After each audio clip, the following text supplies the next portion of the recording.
なんだ、文句でもあるのか。俺に逆らうなら取引やめてもいいんだぞ。俺の会社の取引先であり同級生でもある加藤がニタニタと嫌な笑みを浮かべている。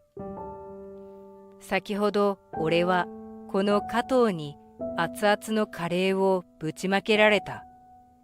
幸い服の上からだったのでやけどはしていない。だけど熱いものは熱いし、カレーがスーツに染み込んでしまい台無しだ。この様子じゃクリーニングに出してもきれいに汚れが落とせるかどうか。俺はスーツを見下ろしため息をつく。そしてゆっくりと口を開いてこう言った。わかりました。ではご希望通り取引中止しますね。その前に、俺が差し出したとあるものを見た瞬間、加藤は一気に顔面蒼白になった。小学生の頃、給食の時間に吐いてしまったことがある。それをきっかけに、俺はクラスメートからターゲットにされてしまった。俺をからかう言葉は毎日のように聞こえてきて、グループ作りでは毎回俺は仲間外れ。その頃俺は毎日泣いて過ごしていた。近づくなよ、野原。バッチリのが映るだろう。特に率先して俺をなじってきたのがクラスメートの加藤。というか、そもそも俺が吐いてしまったのはこの加藤のせいだ。いつも通り俺がのんびり給食を食べているところに加藤がやってきて、何ノロノロ食ってんだよ、ノロマが。そう言いながら俺の口に無理やりパンを詰め込んできたのだ。そのせいで変なところに入ってむせてしまい、あんなことになってしまった。こうなったのは全部加藤のせいだというのに、やつは俺に一言も謝らない。悔しくて、悔しくて、ある日、とうとう耐えきれなくなって母親に泣きついた。そうなの、大変だったわね。でもよく我慢したわ。あなたはとても強い子ね。そう言いながら優しく頭を撫でてくれた母親はこんなことを口にした。その子にやり返したい？そうよね。でもその子と同じことはしちゃダメよ。そうね。その子に負けない何か一つを磨きなさい。何か一つ？そうよ。ママもそうしてきたの。そしたらきっといいことが起こるわ。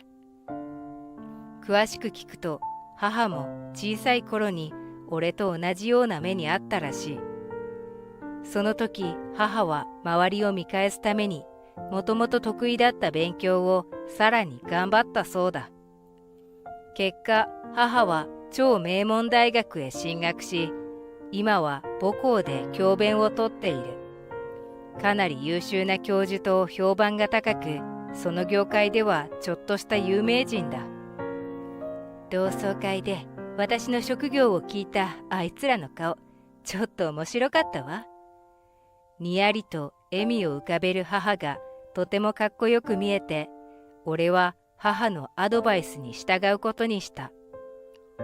幸い俺も母親譲りの頭を持っているらしい。まずは母と同じように勉強を頑張ろうと取り組み始めると、学ぶことの面白さに目覚めたのだ。そしてみるみるうちに成績がアップ。父は、お前は母さんに似たんだなぁ、と感心しながら成績表を見ていて、母はどこか誇らしげな様子だった。学ぶことの面白さに気づいてからは、周りから何か言われてもあまり気にならなくなった。そんなことよりもっともっと学びたい気持ちが強かった。小学5年生になると母からとある私立中学を勧められた。そこは母の母校で国内トップレベルの偏差値を誇っている。そして一生懸命勉強して中学受験を突破。俺が頭のいい学校に進学するのを聞いた時の加藤たちは気に入らないといった風の顔をしていた。ガリ勉野郎が。だけどこの頃になるともう加藤のことなんて眼中になく、早く中学に進学してもっと勉強したいと思うばかりだった。そして中学に進学すると、そこで初めて友達ができた。勉強に友達に充実した毎日を送ることができて、母さんの言った通り、何か一つを磨けばいいことあるんだな。小学校の同級生とは卒業以来全く会っていない。風の噂によると、俺抜きで何回か同窓会をやっているらしいが、まあ興味もないので出席したいとは思わない。あいつらとは一生会うこともないだろう。そう思っていたのだが、人生何が起こるかわからないものだ。中学卒業後、高校、大学と進み、社会人になった。ある日、俺はとある会社の新しい担当者に任命された。前任の担当者が部署異動のため、俺が新しく引き継ぐこととなったのだ。こういうのは初めが肝心だからな。一張羅のスーツを着ていこう。気合を入れて、その日はちょっといいスーツに腕を通す。このスーツは初任給で買ったもので、値段もそこそこする。気合を入れたい日には決まってこのスーツを着るのだ。そして取引先へ向かったのだが、いやー、どうもどうも、こちらへどうぞ。挨拶もそこそこに、取引担当者である狭間部長が社内を案内する。本日はわざわざお越しいただきありがとうございます。いえ、なんだか大げさな態度に俺は少し圧倒されてしまった。それでは早速仕事の話を。すみません、少々お待ちください。狭間部長がポケットからスマホを取り出し、俺から少し離れて電話をかけ始めた。手持ち無沙汰になった俺はなんとなく周りを見渡す。なんだかちょっとあちこち汚れているような気がするな。ちゃんと掃除していないのかと思わず眉をしかめてしまう。はあ、てめえふざけんじゃねえぞ。狭間部長が突然怒鳴り声を上げたので、驚いて思わず飛び上がりそうになる。電話口に向かって狭間部長は顔を真っ赤にしてブチギレていた。なんだかあまりいい雰囲気の会社ではないな。汚れた社屋に来客の前で怒鳴りつける社員。早く仕事の話を済ませて帰ろうと思った。大変申し訳ございません。少々トラブルがありまして、私が戻ってくるまでそこの食堂で何か食べてお待ちいただけますか？もちろん私のおごりなので遠慮なく食べてください。狭間部長が貼り付けたような笑顔で俺に向かってそう言ってきた。昼食の時間も迫っていたのでありがたくその提案を受け入れる。社員食堂は昼前でにぎわっていて、いい匂いが漂っていた。今日の日替わりはカレーか。これにするかな。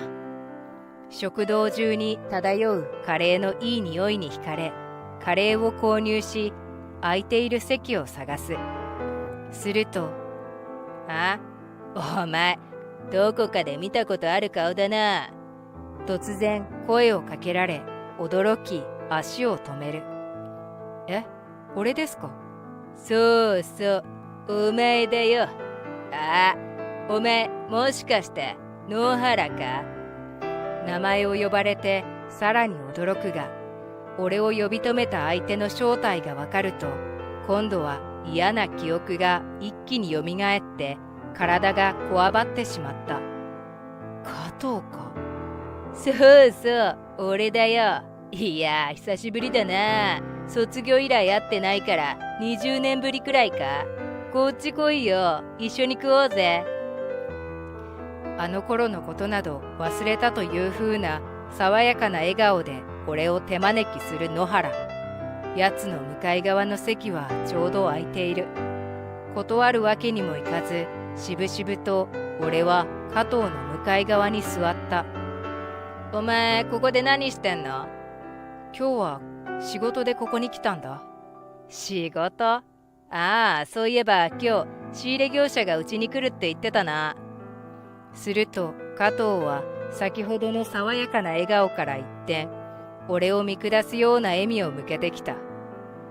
お前って超頭のいい中学に行ったよな。でも今は超下っ端の仕入れ業者で働いてんのか？え？いや、俺は。お前ってコミュ障で友達いなかったもんな。今時頭がいいだけじゃやっていけねえよな。ケラケラと笑い声を上げる加藤。ま、この会社もそこまででかいってわけじゃねえけど、でもお前の勤めてる仕入れ業者に比べれば規模はでけえよな。それに俺、もうすぐ課長に昇進するんだぜ。給料アップが楽しみなんだよな。聞いてもいないのに加藤はペラペラと自慢話を続ける。ああ、そうそう。俺、去年結婚したんだよ。相手は大学の同級生なんだけどさ。っていうか、お前大学行ってないだろ。あんな下っ端の仕入れ業者に就職するくらいだもんな。どうせ高卒だろ。ま、それはともかく、奥さんがそろそろ子供が欲しいし、家を建てたいって言うんだよ。課長になったら新築で家買おうかなって計画中なんだよな。俺が止めないからとはいえ、よくもまあここまでペラペラと喋り続けることができるものだ。加藤は小さい頃からおしゃべりなところはあったけれど、大人になって拍車がかかっているようだ。どうせだし注文住宅にしようかと思ってんだよな。お前みたいな下っ端仕入れ業者の給料じゃマイホームは無理だろ。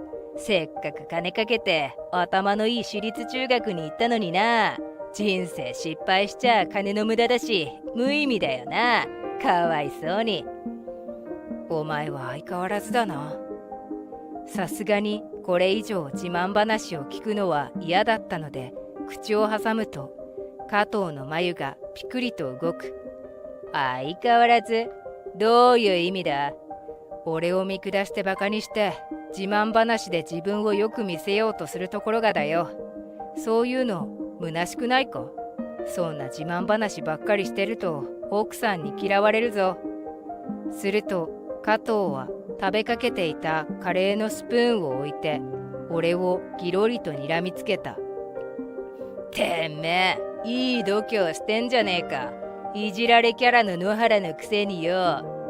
そっちこそいつまでガキの頃のままなんだ。俺たちもういい年した大人だぞ。お前はいい加減大人になるべきだと思うけどな。すると加藤がバンと机を叩いて立ち上がる。下っ端仕入れ業者のくせに生意気な口聞いてんじゃねえ。そしてなんと信じられないことに、やつは食べていたカレーの皿を持ち上げたかと思うと、俺に向かって中身をぶちまけてきたのだ。あっつ！とっさに顔をかばったので目に入ったり肌に直接触れることはなかったが、スーツの上から熱々のカレーの熱が伝わってきて思わず声を上げる。てめえみたいな底辺はそういう姿がお似合いだ。お前なんだ、文句でもあるのか。俺に逆らうなら取引やめてもいいんだぞ。するとクスクスと周りから笑い声が聞こえてきた。社員の中には俺を心配そうに見てくれる人もいるけれど、この状況を面白がって遠目から見ている人も多い。あまりいい雰囲気の会社ではないと思っていたけれど、社員の質も俺の目の前で下品な笑みを浮かべている加藤と同じくらい低いレベルらしい。これ以上ここにいてもデメリットしかないな。そう思った俺は口を開いてこう言った。わかりました。ご希望通り取引中止しますね。ああ、でかい口叩いたな。でもお前みたいな底辺の仕入れ業者はうちと取引をやめたら食っていけないだろう。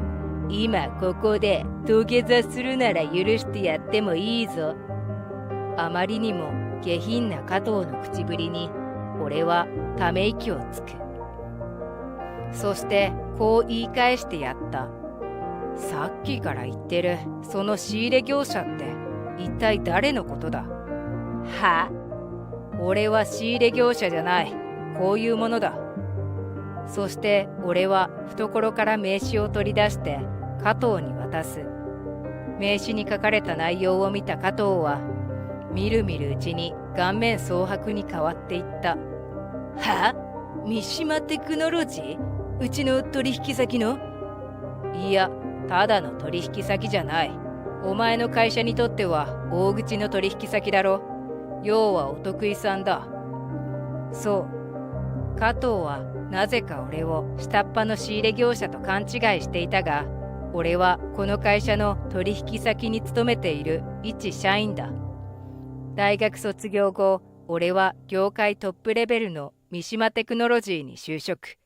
そこで仕事に打ち込み、30代の若さで部長に任命されたのだ。嘘だろ？あのクズがこんな大手企業に就職できるわけ？なんで俺がお前より下だと思い込んでいたか知らないけど、俺中学卒業した後は偏差値高い高校に進学して大学もいいところに行ったぞ。高卒じゃないのか？俺一度でも高卒だって言ったか？お前が勝手に勘違いしてただけだろ。バカバカしい。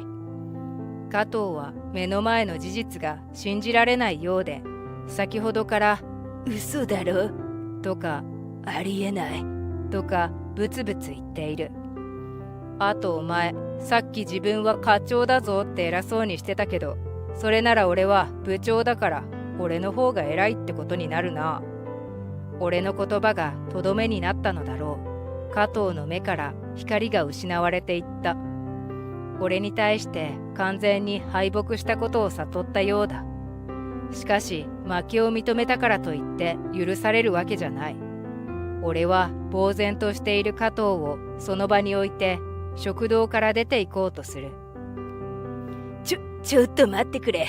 どこに行くんだ？どこって、社長室だよ。これ以上この会社にいたくないんでね。社長と直接話をした方が早いだろ。社長という言葉を聞いた瞬間、加藤はぎょっとした顔を見せる。やめてくれ。取引中止にはしないでくれ。謝るから。謝ってもらったところで、このカレーだらけのスーツはきれいにならない。あと、いくら謝っても許すつもりはないから。お前は今まで俺に対してそれだけのことをしたって自覚しろ。すがりついてくる加藤を振り払い、社長室へ歩みを進める。カレーまみれの俺と俺の足元ですがりつく加藤を見た瞬間、社長は目玉が飛び出そうなくらい驚きの顔をしていた。そして俺はそのまま今まであったことを説明。社長は何度も頭を下げてきたが、いえ、取引中止は決定事項です。即座に手続きを始めてください。それだけ言うと、俺は加藤と社長を振り払い、会社を後にした。実は加藤や社長には言っていなかったのだが、もともと俺は取引中止の話し合いをするために、あの会社に足を運んだのだ。最近、あの会社から入ってくる商品は質がかなり低下していた。その上、商品の値上げ交渉をされていたのだ。どうやらあの会社は業績不振が続き、値上げをすることでなんとか立て直そうとしていたらしい。社内が汚かったのは、清掃業者と契約を中断してコストカットを狙った結果だったようだ。そして会社が荒れれば社員も荒れる。社内が嫌な雰囲気だった理由に納得して契約を中断してよかったなと思った。今回の一件を受け、相手の会社は加藤の責任を追及し、結果的に降格処分としたらしい。結婚したばかりなのに降格処分になるとは、加藤の奥さんが少しかわいそうだ。その後しばらくすると、風の噂で加藤が離婚したと聞いた。降格処分となり、奥さんにも捨てられ、加藤は抜け殻のように過ごしているらしい。会社の方もこのまま業績不振が続けば、会社自体の存続も危ぶまれるだろう。一方、俺は仕事に邁進中だ。部長に昇進したけれど、もっともっと仕事を頑張って結果を残したい。今日も俺はお気に入りのスーツに腕を通し、気合を入れて会社へ向かうのだった。